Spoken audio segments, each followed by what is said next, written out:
Hello, I'm Enzo, and can you truly beat Borderlands 2 with only legendaries? It's been a bit over 3 years since I made my original legendary only video. How hard is it to beat Borderlands 2 with only legendaries? That's the first video that really got my channel going, and I cannot thank you guys enough for it. So what am I doing making a second one of pretty much the same video? Well, it's not going to be the exact same. In those 3 years, I've obviously learned a ton about, well, everything, but I've gained a lot of knowledge and experience when it comes to the Borderlands series. I'm definitely not a good player, but I'm far more knowledgeable than before, and that's why I wanted to make this video. A brand new version of the legendary only run with new knowledge of, well, everything I can do and better ways to get legendaries. So let's get right into farming. As usual, I gotta wade through all the early game stuff. It's a bit painful, but now that I'm playing with a few mods, which I'll get into more, I have stuff like dialogue and cutscene skip, so I don't have to worry about those, and I can progress through the game far faster, because most people that are watching this video have probably played Borderlands 2 a lot. I'm willing to bet. Anyways, once we unlock this fast travel station, I can actually start my first farm that I'm planning. These first couple of farms are ideas I've gotten from comments in my previous video about other potential farms. This one is going to be Wom Bomb Island. And yes, that's how Hammerlock says it, in case you're wondering. This island, if you didn't know, has a nice little chest where you can easily farm some loot from it. Although it's a pain to get the loot, you can actually get a grenade jump and get up there. The reason this is so important is because one of the other mods I have, it's one of the things I think included with BL2 Fix, is Map Reloader. Essentially, I have two hotkeys that I can press. One reloads the map without saving, and the other one reloads the map and it saves every time. These are both insanely good for farming. It saved me probably dozens of hours in this entire run, if I'm being honest. Anyways, this first chest is the, well, first potential farm for legendaries. I say that, and yeah, it's possible, but man, it's gonna suck. As you guys can probably guess, chests have a horrible drop rate, especially when it's not a super specialized red chest or one of the like Leviathan treasure chests. So yeah, this is gonna take a while to say the least. I spent hours doing this, in case you were wondering, just pressing the F8 key, waiting for my game to reload, and finally, after 302 farms, I get my first legendary. Yes, believe it or not, it is possible to get legendaries from chests. It's just insanely rare, as you can probably see. Of course, it's an absolute garbage invader with like some of the worst parts possible. At least prefix and grip, at least it's got other Hyperion parts. But it's not like I can use this thing because it's level 18. I'm barely level 1, which means I'm gonna go on to my second farm before I start the game. And since you're curious, of course, it's gonna be Tiny Tina DLC. What else were you guys thinking of? I've never actually played this DLC at level 1 before, so you have to run near the edge of the map, being careful to not fall off of the map or get death zapped, you know, the usual, because you have to complete this mission by killing Mr. Bony Pants Guy to actually unlock the story that I need.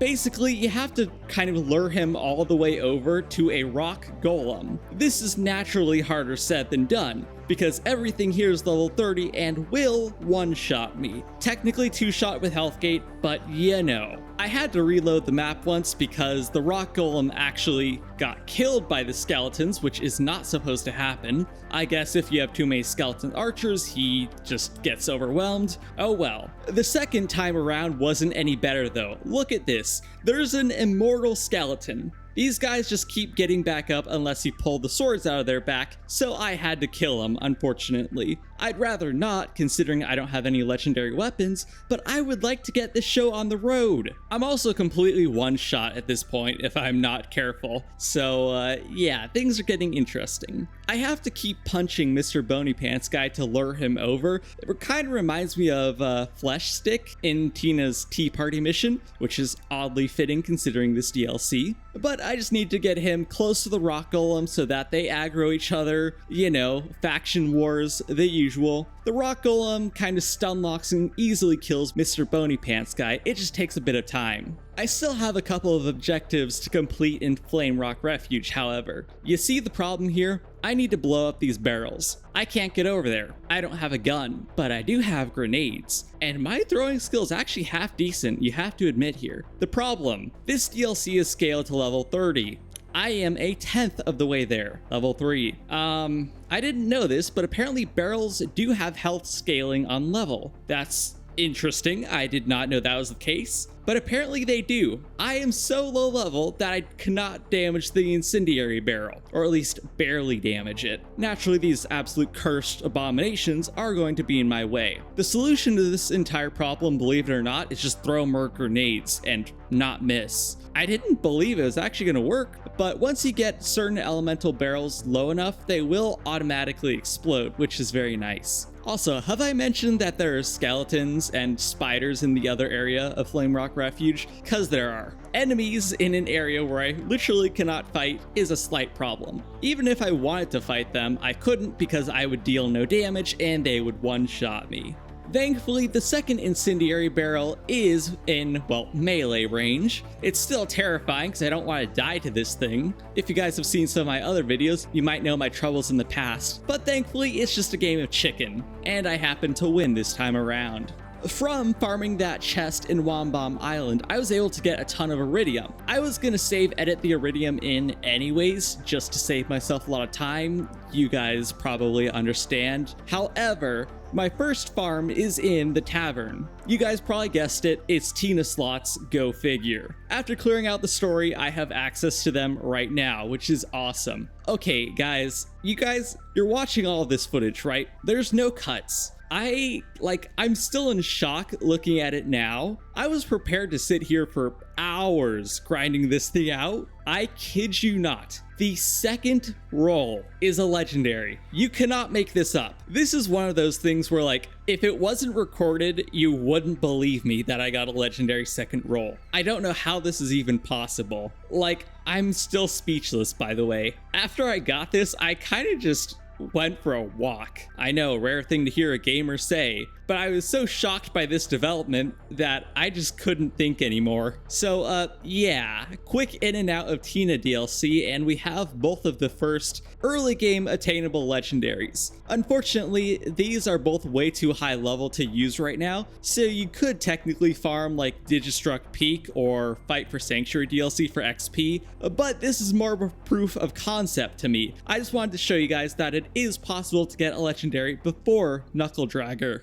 Now that I have the DLCs out of the way in record time, I went on to go and fight Knuckle Dragger, as yes, apparently Knuckle Dragger's female, I did not know that. Of course, according to the Borderlands wiki, so you never know. Anyways, Knuckle Dragger is the first legendary drop source. If you didn't know, her drop is the Hornet. Actually, an insanely good pistol, especially being able to get it like right at the start of the game. I always think it's worth it in just a normal playthrough to farm at this point, since it is relatively easy to get. The best part is that once you travel to Southern Shelf, if you just go back into Windshear Waste here, you spawn inside of this drop barge, making the farm way faster. This is actually one of the easiest and fastest farms in the game. That's why I like it so much. But of course, I have the map reloader, and yeah, she kind of dropped it second kill, or first farm. I did not expect that either. I really thought this run was going to take a whole lot longer than it has so far. I'm kind of worried at this point. I've almost been getting everything a bit too perfectly. That first chest farm sucked, but like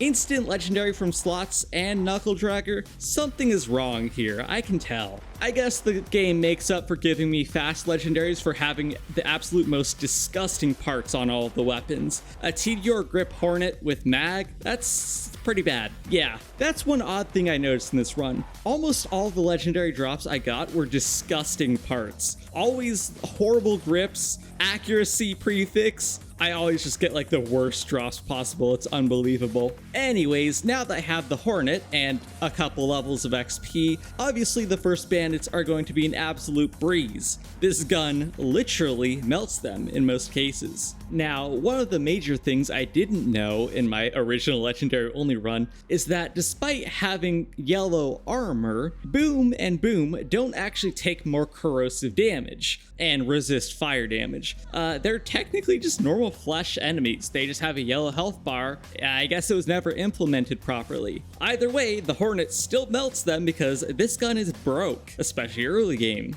On top of playing Maya, with her action skill, I can kind of just stun or phase lock Boom and Boom midair so they can't do much. It's actually super fun to kill them like that. They are also the next, well, possible legendary source. I say next possible, but maybe Midgemong can be killed a bit earlier. We'll get to that in a minute. For this run, I'm also going to change things up a tiny bit. In my original legendary only run, I had a lot of problems near the end game, and I actually decided to go into the right tree. Long story short, Cloud Kill kind of carried me through the end game, and even though I made a joke about the Cloud Kill being a legendary in Borderlands 3, I still think I can do way better this time around with more knowledge and skill.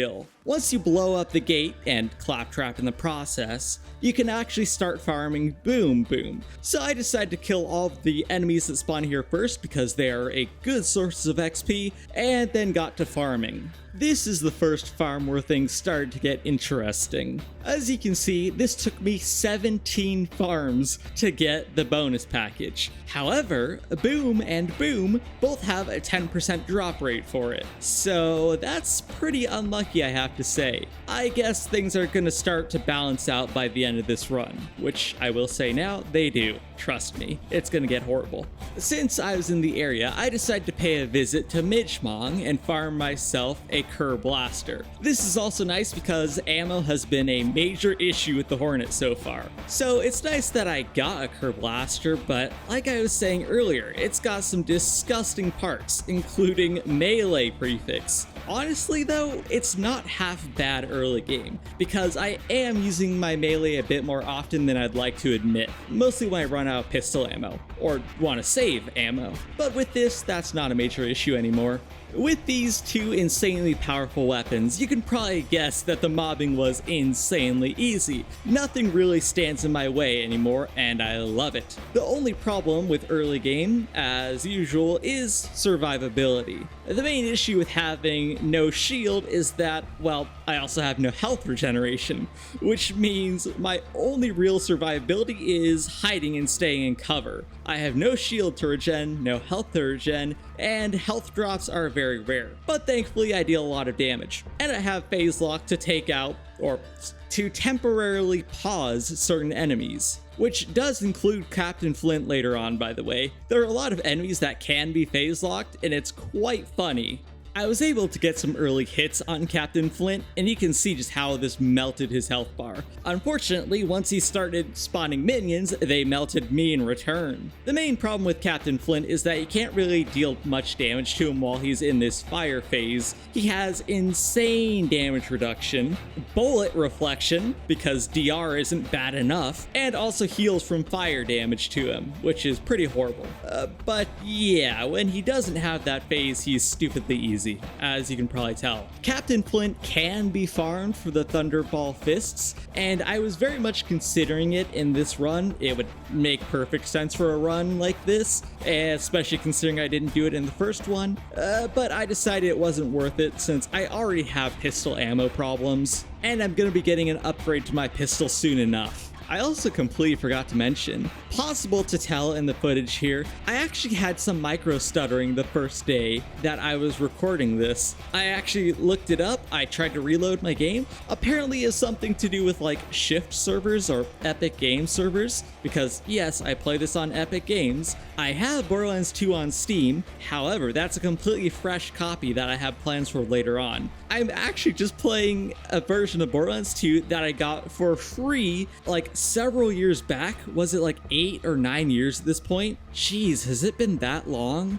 Anyways, Epic Games had the Handsome Collection for free for a while, so I obviously bought that up. And eventually I did spend like $8 or whatever it was to buy Fight for Sanctuary to complete my collection. But yeah, insane deal for how much I've gotten out of it, both in terms of playtime and, well, content. But of course, I've owned Borderlands 2 on Xbox long before this. There's nothing too interesting in Sanctuary as it's the same as usual. I only did Zed's mission because I am planning to go farm Doc Mercy for an infinity because I can. In my original Legendary only video, I made a joke about Tannis's voice actor, Colleen Clinkenbeard. She also voices Lilith and Captain Scarlet, super fun fact there, and apparently she does a ton of other roles. It's actually quite insane. But the funniest part is how after that Legendary only playthrough, I watched Panty and Stocking with Garter Belt, and it just so happens Colleen Clinkenbeard voices Scanty in that series, which is oddly perfect timing that I watched that after playing that run in that mention, but still very neat to hear. I think she also voices a character in Future Diary. I remember seeing her name in the credits at one point, and on that note, the whole reason I watched Future Diary in the first place is because, go figure, Moxie's voice actor voices Yuno. Borderlands 2 truly does have some of the best voice actors for all of their characters. Even if they don't do other roles in other series, still, perfect voices for all of the characters, easily. Before I go get myself an infinity, I obviously wanted a Herald from everybody's favorite Savage Lee. It took me 3 attempts, but the roll is absolutely disgusting. I mean, look at that. Accuracy, or technically stock in this case, TDR grip, bandit sight. Okay, I know it can get worse than this with like a Hyperion grip and the box sight. I don't remember which manufacturer that is. Is it Doll or something? That is the most cursed Herald I've ever seen, but this is pretty close. Still, the Herald is one of the most overpowered guns in the game. Nobody is arguing that. While on my way to farm Doc Mercy, I accidentally picked up his second quest, which really sucks because now this puts, yeah, that E-Tech weapon that I can't use because it's magenta, kind of purple in a way. So that really sucks. I don't have an E-Tech gun, and that's a slot of my inventory permanently gone. As usual, I paused the recording to farm. Unfortunately, it's also quite garbage infinity. Jacob's grip is okay because it actually gives a tiny bit of gun damage, but no prefix, which is actually very common, unfortunately. Whatever, I'll take it. It's still an infinity. Now I don't have to worry about pistol ammo. So you guys know what I was saying about not being able to do the medical mystery mission? Well, this is Borderlands 2. This game's code is infamously made out of spaghetti. So things usually don't work as intended, as in this case. Certain kills can actually trigger this mission where you're supposed to kill enemies with E-Tech weapons. In this case, it looks like the Herald projectiles also count as E-Tech, or maybe the explosions. I'm not quite sure, but it's actually hard to complain because that means I'll get my inventory slot back. On my route, I headed over to Southpaw Steam and Power because the 4 assassins here can drop, besides their standard guns, the Emperor. Unfortunately, this is like one of the absolute worst guns in the game. No question about it. It's just garbage. I used it for a tiny bit, but then skipped it after that. It just sucks. In case you guys didn't know, the only thing that the Emperor does that's special, it has a slightly longer burst. It's like 7 projectiles instead of 5. That's it. I'm not even kidding you, by the way. You know, it makes me think about the fact I got the Invader and Veruc earlier. The Veruc is actually usable on occasion, but the Invader is just a Hyperion sniper, which is garbage on its own. But the unique effect, it has a doll-like burst fire, so garbage. I feel like almost all doll legendaries are really bad, which is a shame, but makes complete sense. Frostburn Canyon wasn't anything special, and at this part where you have to help Lilith, well, she just kills half the enemies anyways, so yeah, absolute piece of cake.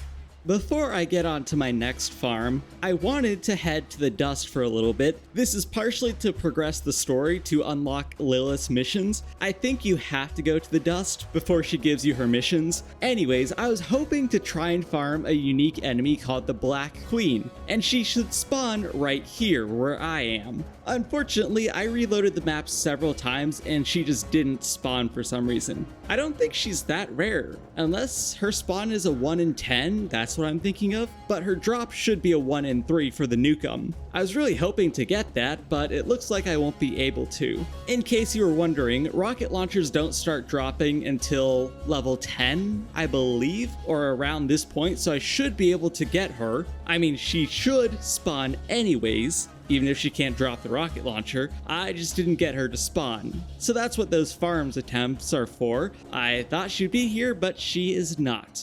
In my original Legendary only video, I got a ton of comments telling me about the Flame of the Firehawk. Yes, I know, it's a legendary shield you get from a mission. The primary issue with this quest is I didn't exactly know how to get a fire weapon to complete the first objective of the series. Well, I had several ideas throughout, well, that 3-year time period, and the first most obvious is just use fire barrels or other explosives or gas tanks in this case, anything that can set enemies on fire, obviously. My other two ideas were actually going to farm a bowl from Lilith's other mission and farming a fire fastball. I don't know if that would work or not, but it's a possibility. The third and final option, besides farming like a fire infinity, I guess, is a unique option for Maya. Maya has a skill in her right skill tree called Immolate. Whenever you're sent into fight for your life, you deal additional fire damage, and I think that could be really good for a mission like this, where you need fire damage. So those are the options for completing this specific objective. I thought it was going to be a way bigger issue than it was, but no, there are elemental barrels everywhere around the map and plenty of bandits. Next up is going to be a fascinating series of events. First of all, Clayton says Idolator. Is that a Borderlands 4 reference?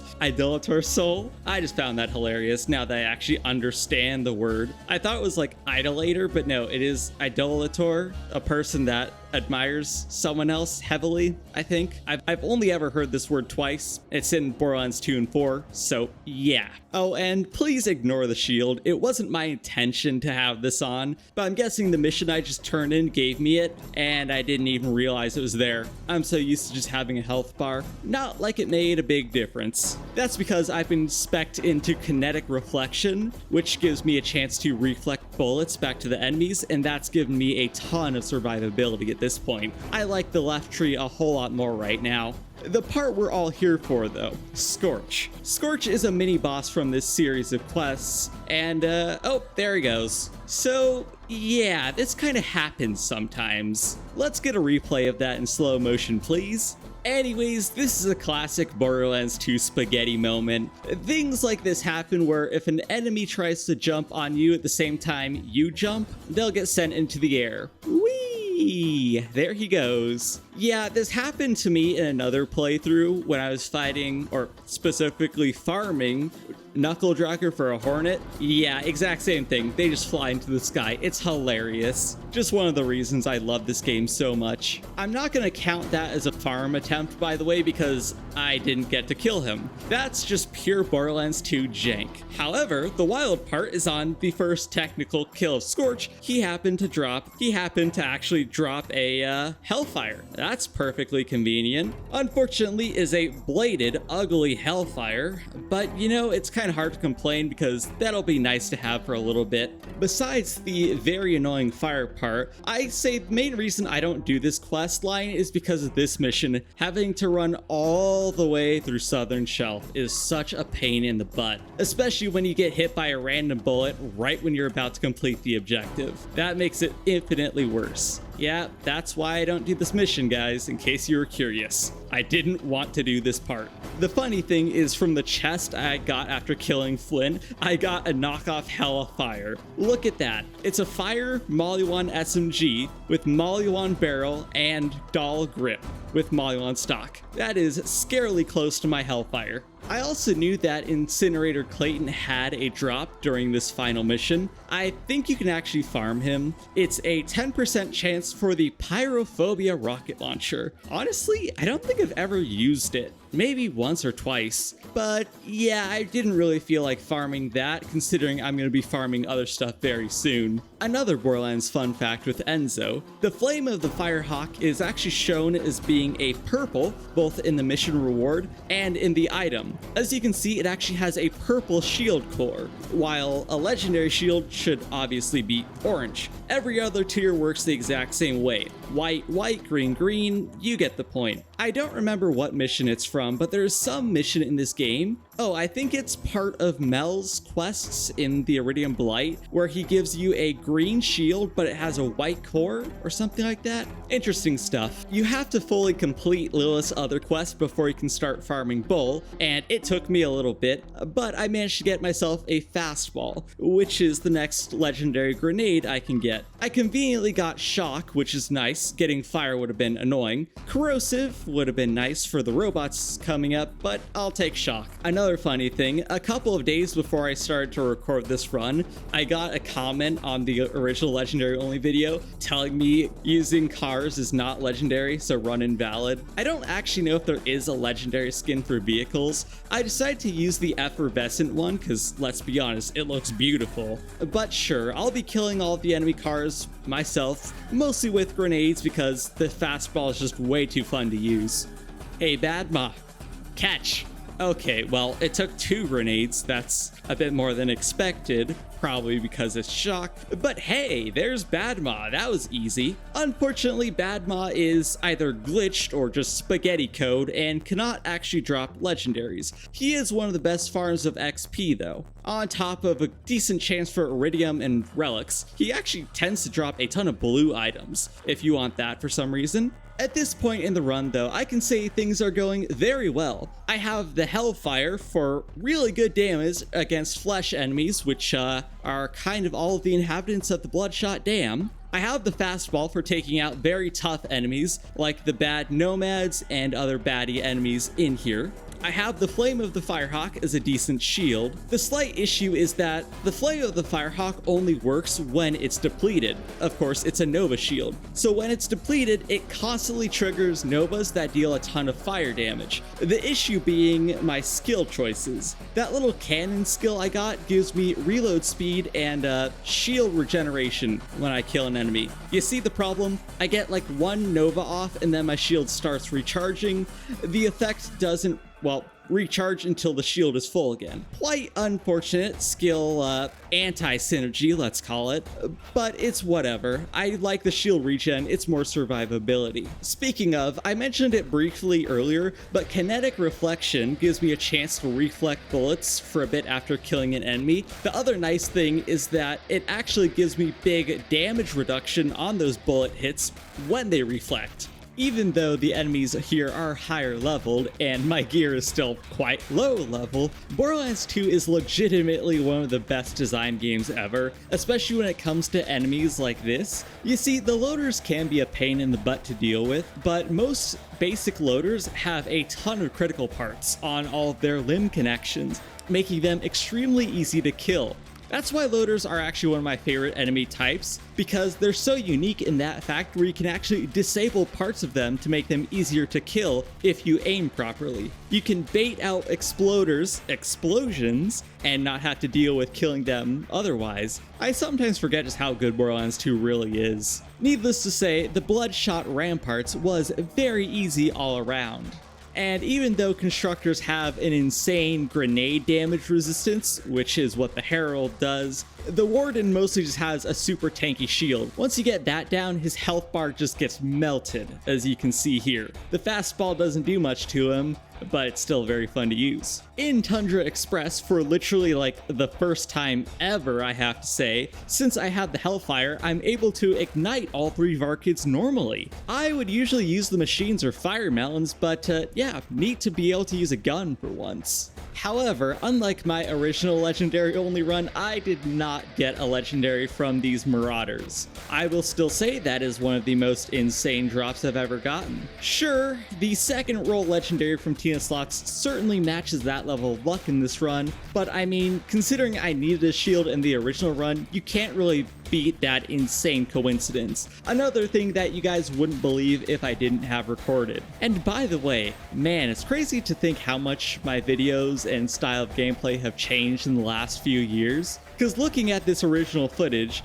I managed to farm in Infinity and Jarold just like normal. Actually, my loadout is pretty much the same because there's not many ways you can change it, you know. I find it interesting I was using a normal class mod instead of a legendary one. That is one thing, that's one of the most major changes in this playthrough. I'm not using class mod until I can get a legendary one. Also, I'm not using a relic because I can't get a legendary one. Yet, at the very least. Still, World Drop Transformer when I need a shield, absolutely wild. The only other thing of note is obviously the Wilhelm fight, but since he stands still most of the time, the fastball and unkempt Jarold absolutely melt him. Melt him so well, as a matter of fact, that I can kill him without killing his surveyors, which gives you a special challenge completion. I always like to try and do it, it's pretty fun. I did try to farm him for a little bit, but I didn't get anything in all of those attempts, and I kind of got bored. I didn't want any of his drops anyways, I just thought it'd be neat to try and get one, so I decided to head over to the Dust before starting the next main mission.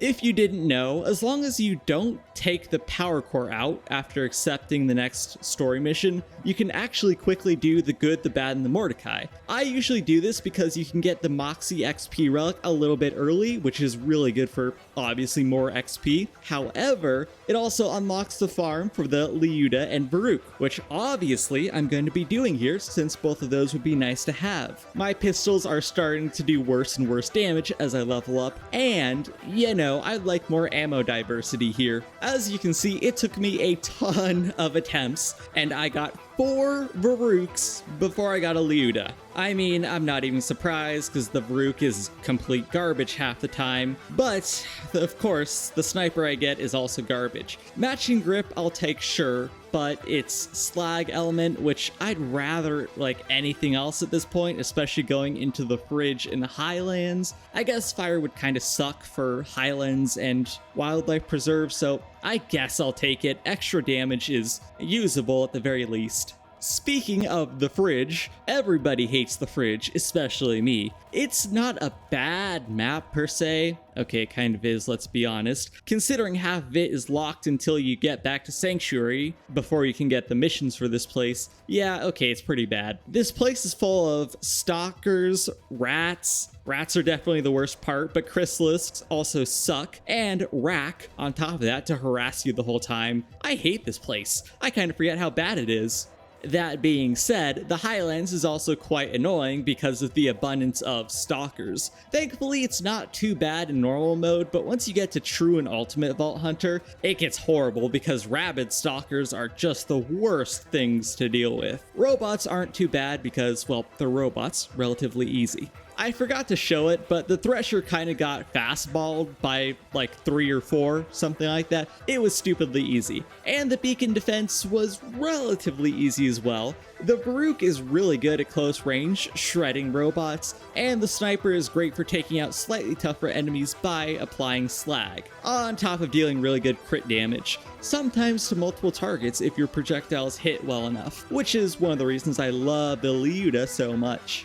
Despite the fact I hate the fridge and almost never come back here, I decided to do it this one time. This place has a couple of other missions, and I'm pretty sure you have to do the cold shoulder to unlock one of the areas for one of the other missions. I'm pretty sure that is like note to self person. I think it unlocks a drop for a rocket launcher. I can't remember which one, and maybe Sledge's shotgun. I don't remember properly. But the main reason I'm here is actually to kill Laney and farm the Gub. Despite this being kind of a meme gun, it is actually pretty decent, I have to admit. And it helped out a ton in this run, especially with the preserve. The other primary mission here that Scooter also gives is Swallowed Whole. Unfortunately, I don't know if you can farm Shorty and Sinkhole useful, but they don't have any drops that I'm aware of. So I did not farm them, I was purely here for the Gub, which also had an absolutely disgusting roll. Doll grip,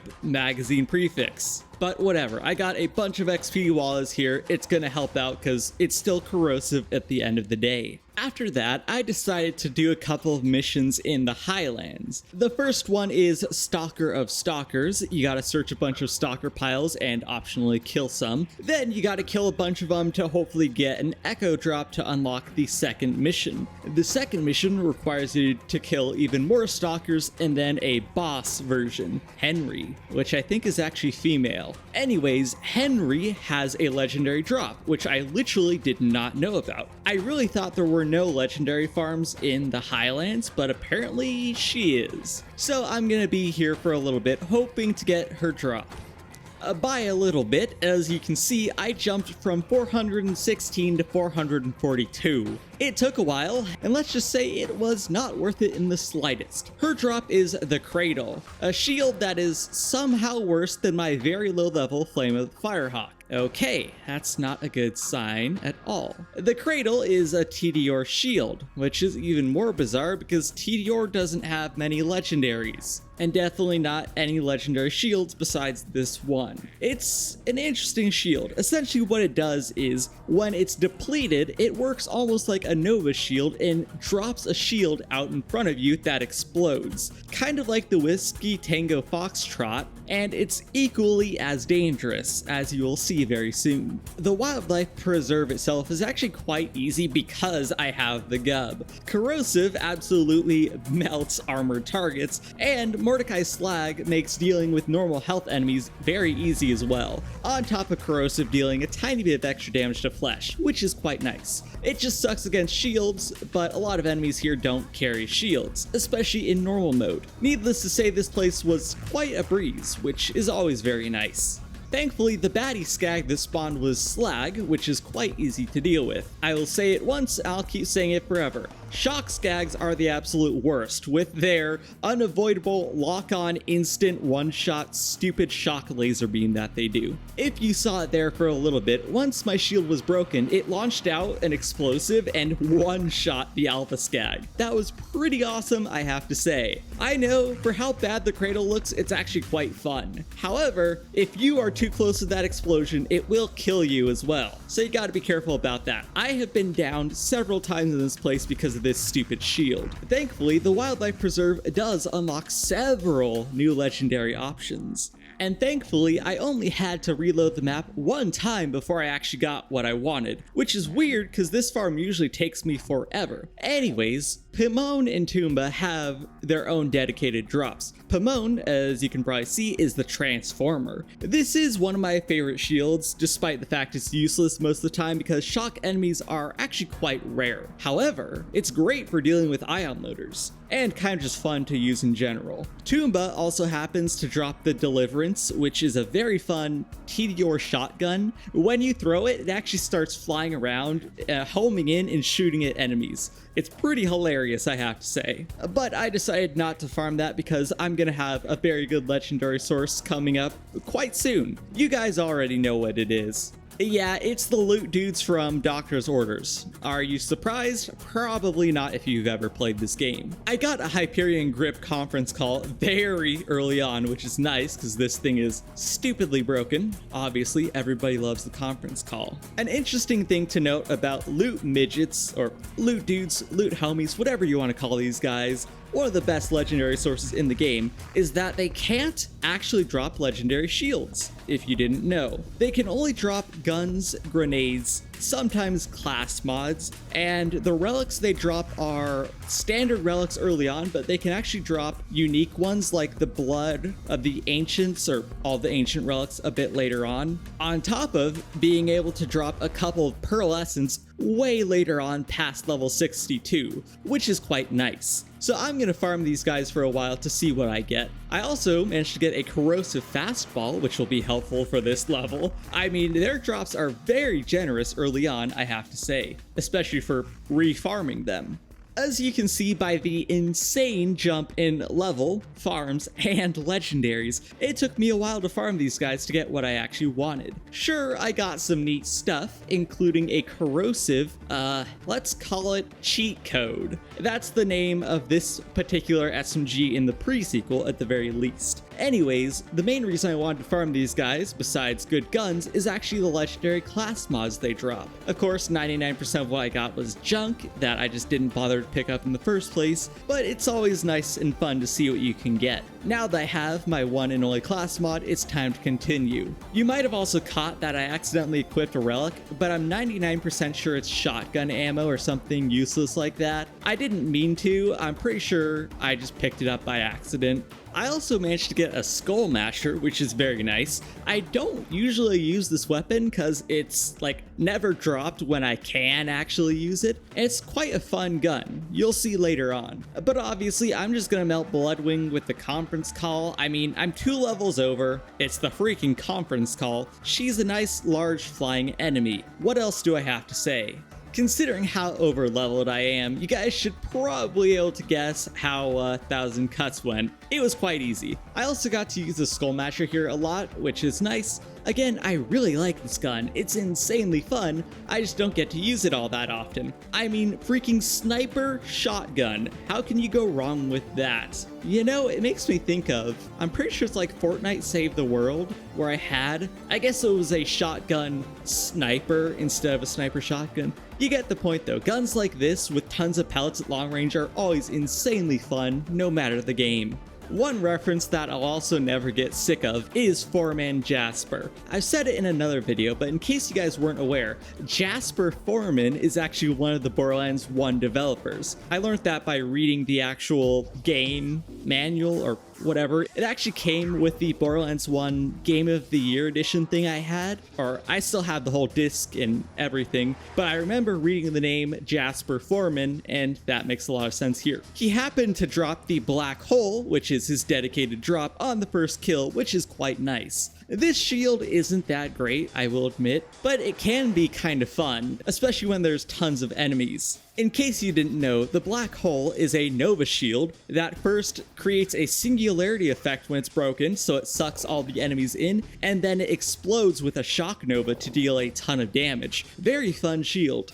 I'm pretty much skipping straight ahead to Bunker because there's nothing super interesting between the end of Opportunity and here. It's all pretty much this.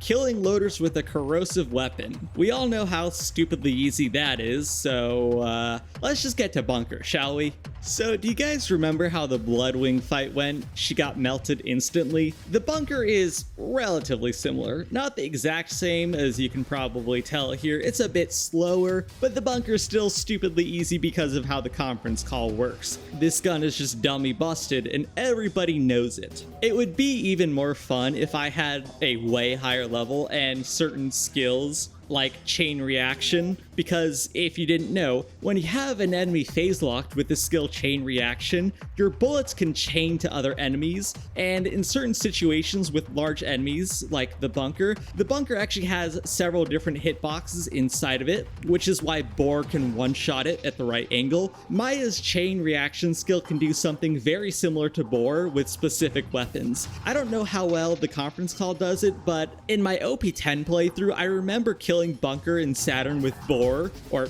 Maya's chain reaction, using the Pimpernel and the B-Shield, obviously. But that's how Maya has a semi-Boar skill, which I always find very fun. Angel Core was also relatively easy. The Gub is still shredding enemies, and whenever I have to deal with an Angelic Guard, I just use my Corrosive Fastball because I really don't like them. Angelic Guards are just like one of the worst enemies to deal with in the first place, so it's nice to have an easy way to deal with them. One of the biggest issues with the Legendary only run, something I ran into even worse in my original version, was that, well, there aren't many good drop sources for Legendaries in the endgame. game. It really sucks, like, because I want better gear at this point, obviously. There's just not many good options. The King Mom farm absolutely sucks because he sometimes doesn't even spawn in this spot. He has a bunch of different spawn locations, that is why, by the way. His drop, the Bada Boom, is a quite decent rocket launcher, but rocket launcher ammo is limited and expensive. I don't want to have to rely on it. I want other weapons. Unfortunately, there's no other options in the Iridium Blight, or Sawtooth Cauldron for that matter. The only drop in Sawtooth Cauldron is the Pandemic. Of course, that is from Mortar. Farming him is pretty bad normally, but easy with Map Loader. However, yeah, there aren't many other good options. In the Arid Nexus, you all know what I'm going to be going for once I get there, so I'll save that for a bit later on. The only other drop is actually the Invader from Saturn. Unfortunately, the Invader is absolute garbage and a 3% drop chance. Or might be a 2.8, might be a 3.3, I can't remember. He also has a chance to drop the Hive, which is rare, not legendary. Kind of a shame, but the Hive is quite fun to use. And beyond that is Heroes Pass. There's no dedicated drop enemies in Heroes Pass. You can kind of see the problem here. There's 0 good items in the endgame, which is very tragic. I have a slight solution for this, but we'll get there eventually. To actually clear out Sawtooth Cauldron, considering it has some of the most difficult enemies in the game, I decided to pull out a Fire Leuda that I got from farming earlier in the Preserve. This thing, even though it's a bit underleveled and under damage at this point, still absolutely shreds enemies because of its insane fire damage. However, the lighting in this place does not help. I have to say, even though my graphics do look absolutely beautiful, the sun blinding me is the only annoying thing about it. And it really sucks in some endgame levels like this where the sun just looks beautiful. And in case you guys did not know, obviously I'm farming Hunter Hellquest to get the bee shield. That's kind of a no-brainer. It's annoying since you have to actually turn in the mission first, but he is a really easy farm with Map Reloader, except apparently I forgot you can't open the doors from inside because they don't expect you to respawn here. So I have to kill him very fast or block his way because he will actually run out of the building while I'm kind of stuck in here. Yeah, that's just a normal thing in Borderlands, by the way. Enemies can kind of walk through certain areas like walls or spawning doors sometimes, and you can't reach them. It just happens. It took me a little bit to finally get a bee shield. I mean, it is a 1 in 10 drop after all. Unfortunately, the parts are absolute garbage. Tedior, or Torg, and Bandit are both like the worst parts for special. Each shield part has certain stats that give, better shield capacity, recharge rate, or delay. There's also a unique one called Special. Special basically affects stuff like Nova shields, where it has an additional effect. In this case, Special is the most important stat because you want that higher so that you can deal more damage from your bee shield amp. The best parts for amp shields are, I believe, Hyperion, Anshin, and obviously Maliwan. Maliwan is the absolute best, but unfortunately Maliwan parts are also the most rare. It doesn't truly matter because a bee by itself is just the best shield in the game. It's barely a shield in more of what's known as a bullet amplification device, or BAD. Yes, the bee is actually quite bad, but man, it's overpowered. Until you get hit by a single bullet, of course. This is where Maya's shield regeneration skill kind of comes in handy. If I get hit by something small, I can quickly reach in and get another amp shot, but now I have the ability to melt absolutely anything and everything in my way. However, it's not long before this happened. A surveyor happened to just get away from my bullets. That's a bit annoying, but I didn't think much of it. Well, you see how it's flying right there? Yeah, I knew I was in for a bad time. Once I heard it start to repair something, I saw it. That's a freaking Hyperion Hawk flying with a surveyor.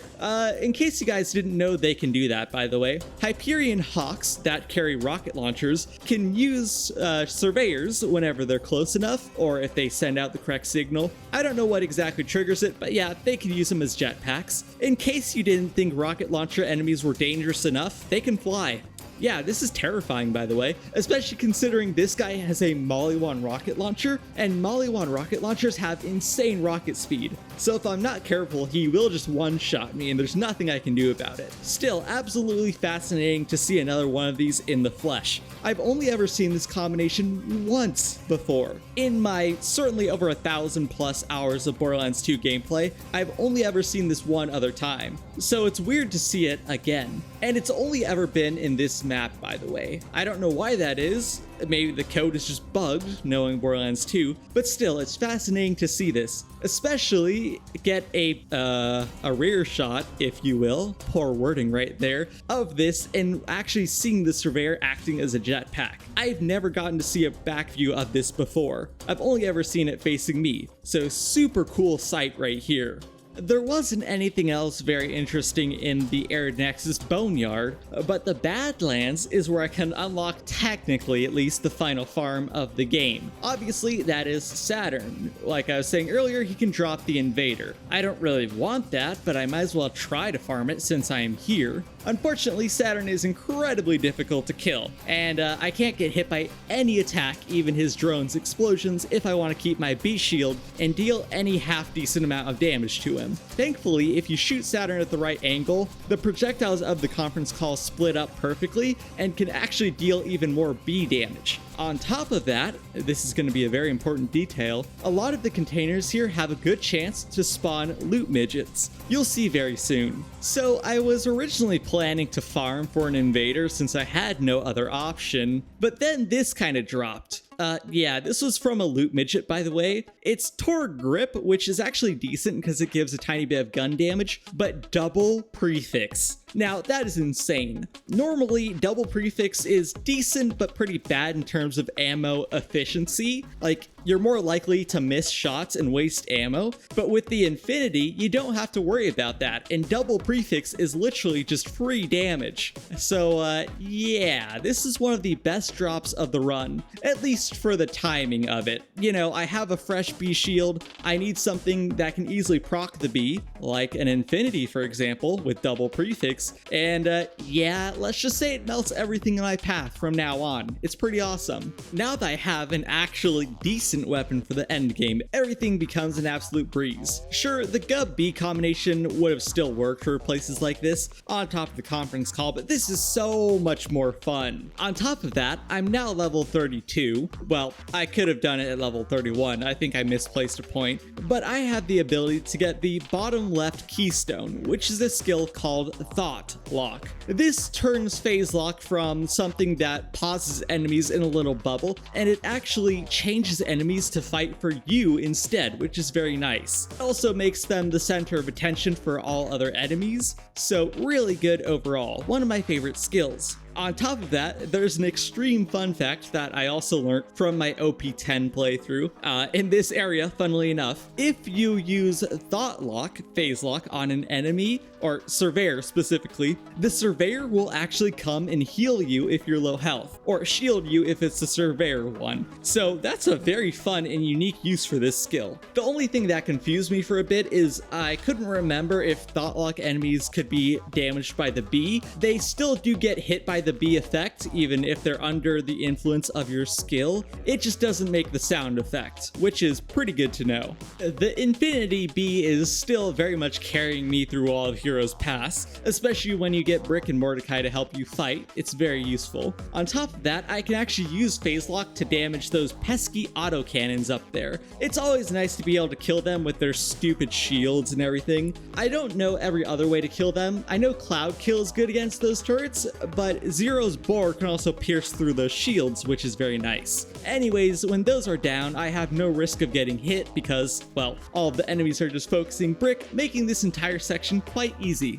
Even the constructor that spawns here was absolutely no match for the Infinity. Considering I don't have to reload, it's just constantly shooting, I was also able to destroy all of his missiles, which was really fun. Of course, the final technical farm of the entire run is the chest. Yep, this red one right before Vault of the Warrior. I'm guessing it has a slightly higher chance to drop a legendary, but as you can see, it still took me a very long time to farm this thing. Thankfully, this is a very viable farm even in normal playthroughs because, well, when you exit the Vault of the Warrior, you spawn right here, making it really easy. You don't even need a map reloader, which is very nice. I also got a ton of cool E-Tech guns, despite the fact I can't use them. I just wanted to show that off because E-Tech guns are some of my favorite, despite being complete garbage. It's time for Jack and the Warrior. As you can probably guess, they just all get melted. I decided to focus on Handsome Jack's clones first because the ones with guns can disrupt my B shield, which is my primary damage. Once they're down though, the Warrior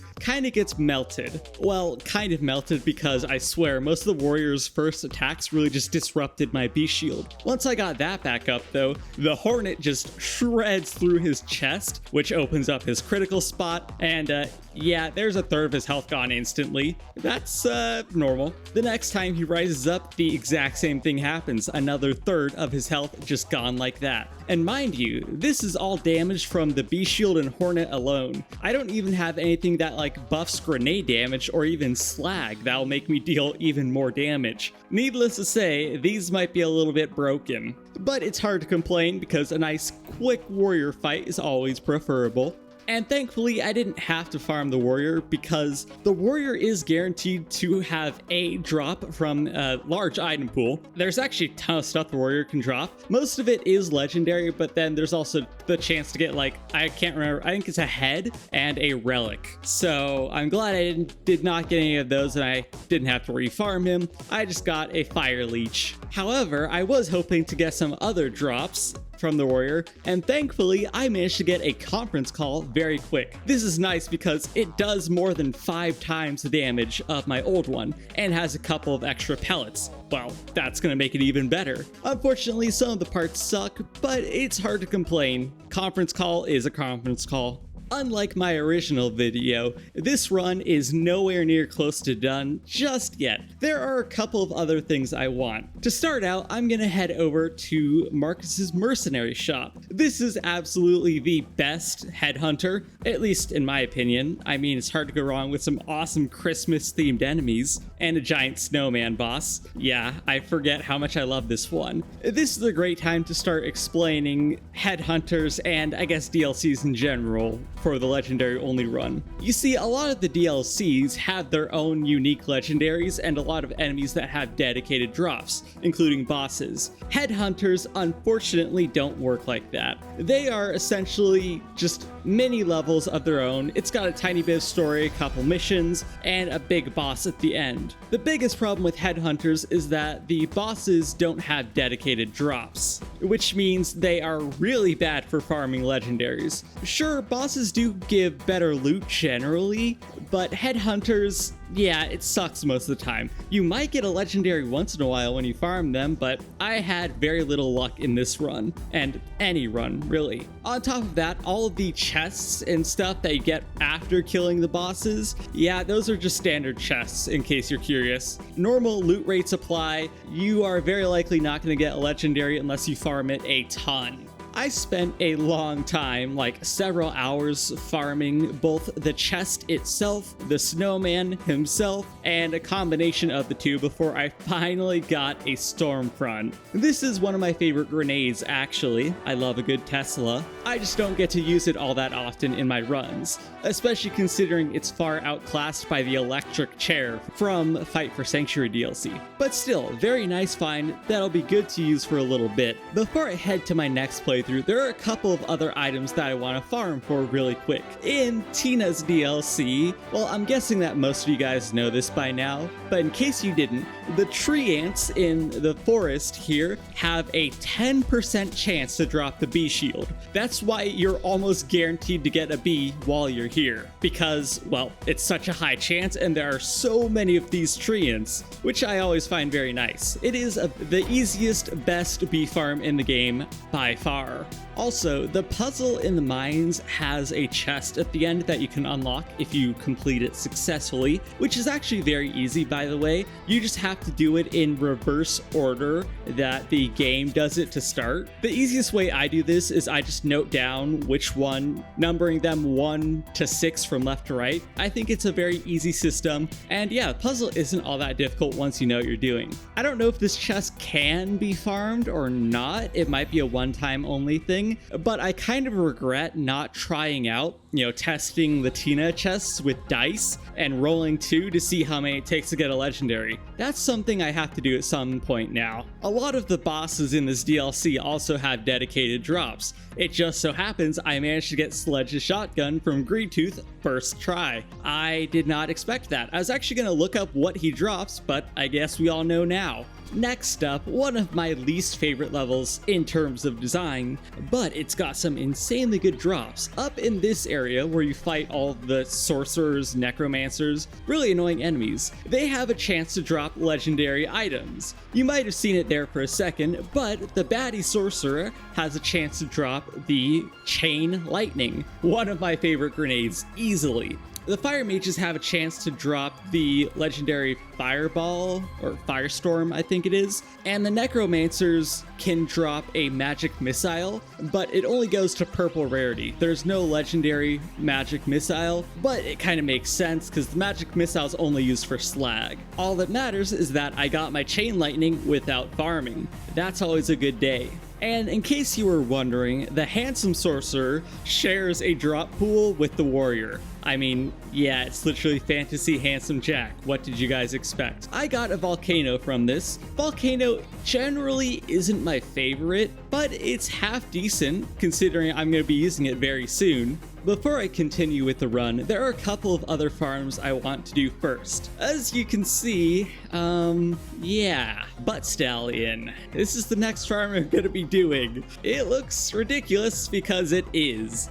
She poops, or barfs in some cases, out guns. Or actually, I'm pretty sure it's just guns. I was gonna say gear, but no, I've never seen her drop a shield or grenade before. I'm pretty sure it's only guns. Anyways, in theory, she should be able to drop a legendary. How long this is gonna take, well, I have no clue. And yes, each farm attempt is each feed attempt, which also costs 5 iridium, by the way. When she is going to drop a legendary, she does a beautiful little twirl animation and then poops it out in front of her. This took 118 farms, with the cost being 590 iridium. And go figure, it's a cheat code. That's completely fitting. I can't really complain though because I finally got my freaking legendary. That took a while. The biggest and most painful part of this farm is actually just waiting for her animation. And by the way, the drop chance for this thing is actually a 0.1% or 0.2% depending on your source. Essentially, it's a 1 in 500 to 1 in 1,000. So it's insanely rare to say the least. I actually got stupidly lucky with only 118 farms. Anyways, now that I've gotten that legendary, while I'm here, I kind of decided to go back to the slot machines. Why? Well, getting a legendary on the second attempt wasn't that fun, I'll be completely honest. Sure, it was very exciting, but that doesn't make for good content. I know what you guys are here for. You sick freaks want to watch me gamble for hours on end. You see, the craziest thing is that the legendary chance is like 1 in 3,000 or something like that. It's like a 0.6% chance. Getting it second try in a brand new run, I don't know how to describe it. It should be impossible, yet we've all just watched it happen earlier. Anyways, I am going to be here for a very long time, to say the least. Remember the number of farms where I started here very carefully. 752. Just so you guys see. You'll get what you're here for very soon. After around 300 farms, something interesting happened. I managed to roll 3 vault symbols. But that's not a legendary. That's a pearl. Yeah. So 3 vault symbols, I'm pretty sure actually gives you a pearlescent. It should be able to give you a legendary, but I happened to roll the even more rare drop, somehow, and it's actually a pretty decent storm. Well, the storm kind of sucks on its own, unfortunately, but those parts are pretty much perfect in my opinion. So yeah, that was interesting to say the least. Pearl before legendary. This run is full of new surprises. Yeah, that's not a legendary either, game. That's another storm. Okay, so what are the chances of not only getting 2 pearls before I get a legendary, but getting the same pearl twice? When there's like a decent pool of pearls I should be getting from. But okay, sure, whatever, thanks game. I never have to farm these things again. I have no clue how many hours this took. I should have noted that down. This took 1,376 spins, on top of waiting how many ever hours for all the animations and everything, all of the missed drops. That's also 2,752 iridium. Yeah, I had to save edit that in many times, obviously, but you do make a tiny bit of iridium back from the slot machines themselves. Well, I'm finally glad that's all over and finished with. I don't think I'm ever going to be touching Tina slots again, now that I've gotten both a legendary and pearl from them. The next thing I'm going to be working on is obviously Fight for Sanctuary DLC. You guys should have been able to guess this because, well, it's got a ton of good legendary drop sources inside of it. The first farm in Fight for Sanctuary DLC is going to be one of my favorites easily. Yes, it is this toilet loot midget farm. So in case you guys haven't seen some of my other videos, I figured out that using a specific line of code allows most enemies to respawn. Of course, it doesn't work for every enemy, but it does work in this occasion, making for a super simple and fast, well, loot farm. The problem is that, I guess I haven't explained it up to this point, but the farm counter may not be accurate to say the least. I might forget to hit the button every so often. In case you're curious, I have a Stream Deck Mini, I believe it's the one with 6 buttons, and in the Stream Deck software there is like a counter widget you can use. Essentially what it does is it creates a text file and then increases the number by 1 every time you press the button. And I used that text file in my OBS as a, well, text on screen, and that's how I get the numbers increased on screen, in case you guys were curious about all of that. Even though the farm count has been mostly accurate to this point, sometimes I do forget to hit the button or press it twice. Sometimes my finger doesn't press the button hard enough, you get the point. But definitely after this farm, since it's impossible to keep killing these guys and press the button at the same time, the farm count might be wildly inaccurate by the end, especially with how many of these guys I will be killing. Same thing with legendaries. I might miss a couple every so often, but you've probably gotten the point by now. Also, fun fact, when you kill so many of these guys and they drop all of the ammo and other junk they do, well, let's just say the game doesn't like when there's a billion items on the ground in the same spot. Who would have figured? This is Borderlands 2, code made of pure spaghetti. So as I tried to pick up a legendary, I think that might have been a Logan's gun or something, yeah, I kind of fell through the floor. I know this is a thing that happens, I just wanted to note it if you've never seen this before. It's hilarious. Alright, first of all, there is a massive storm going on outside my house right now, so sorry about that.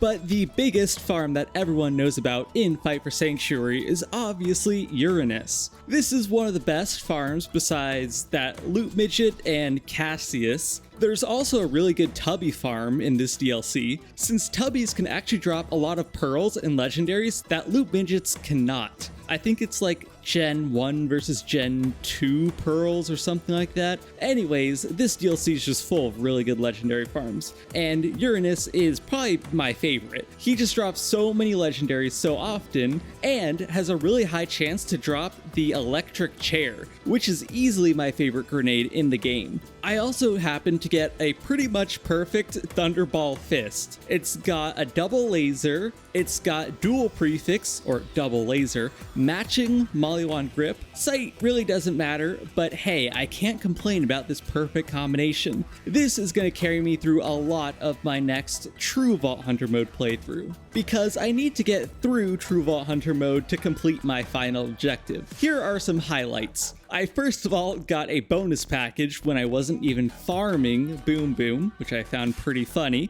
I mean, I'll take it, it's nice to use. Obviously, I also farmed the loot midgets in the preserve for quite a while to get a ton of loot. That's why my legendary spiked here. I also happened to get the Pandemic from Mortar first time, which is perfect. I was actually planning to farm that in this playthrough, so it's nice that I didn't have to.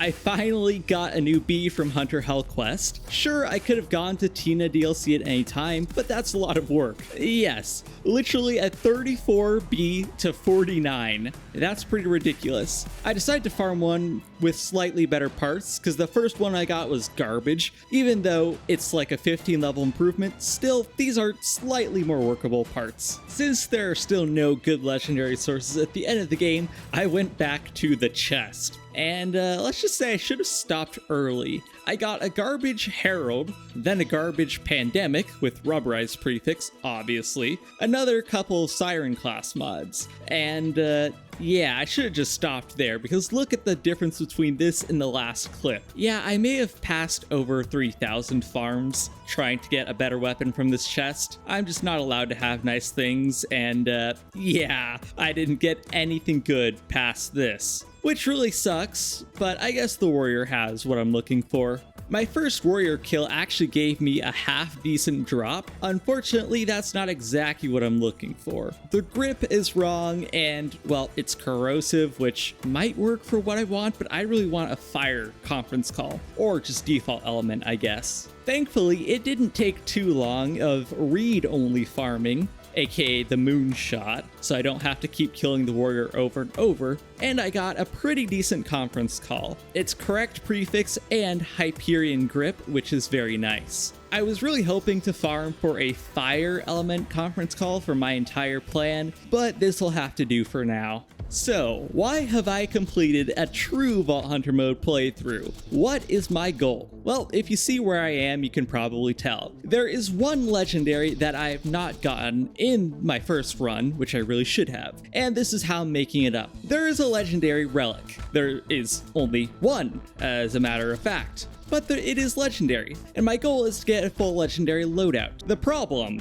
it comes from Terramorphous. The bigger problem, I have never killed Terramorphous before. So I was watching some videos, and it looks like this is a pretty good cheese spot. Unfortunately, the biggest problem of all is that this build has absolutely zero healing to its name. So if Terramorphous hits me, I am dead, to say the least. Thankfully, the cheese spot allows me to dodge most projectiles and protect myself. However, if he pops up in the wrong spot, I am very likely dead. That's why I'm using a fire leech that I got from another farm, and I was hoping to use this for healing, but that never really worked out. It really sucks that I have no good healing, because if I did, like a Moxie weapon, well, this fight would have been a guaranteed kill. However, for my first time attempt on Terramorphous, like proper first attempt with good knowledge, and horrible gear, okay, well, no healing, I guess. My gear is actually really good otherwise. I would say this is a really good attempt, and I almost had him. I think I would have guaranteed kill if I had a fire conference call. I think that's all I needed, and maybe more ammo capacity.